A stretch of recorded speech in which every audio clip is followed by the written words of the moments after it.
gusto mong gawin ng ganitong klase ng edit? Let's go. Okay. Eyeball sa CapCut. New project, phrase add one. Export ang video na record. Nag-record lang ako ng ganitong video. Balik lang sa unahan. Huwag kalimutan aspect ratio, tap 9:16 and check white. Phrase ang main clip. Habang naka-highlight, naka-white sa may gilid, sa baba, hanapin si phrase. Tap si phrase.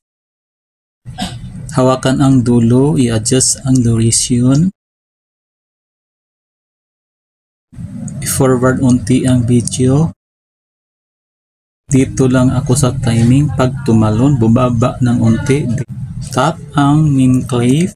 Tap si flip. Tap ang kaliwang clip. Tap si delete. Tap si overlay. And tap si add overlay. Phrase si add one.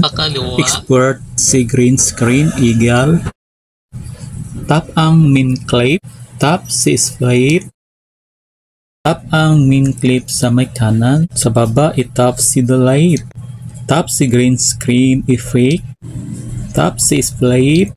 Tap si delete. Review and tingnan natin kung na-timing. Phrase si green screen effect. Adjust sa dalawang gallery ang eagle effect. Sa baba, hanapin si remove BG, phrase si chroma key. Ang bilog sa green color. Adjust ang intensity sa 49. Adjust ang shadow 0 to 100. Backward ang video sa unahan, then fly. Ang white line itapat sa may white sidebar, then tap ang green screen effect.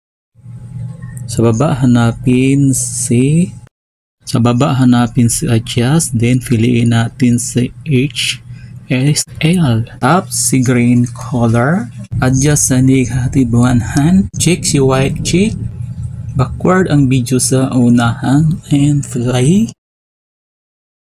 I-download ang green screen effect ng eagle sa my Wi-Fi. See you all next tutorial, and thank you.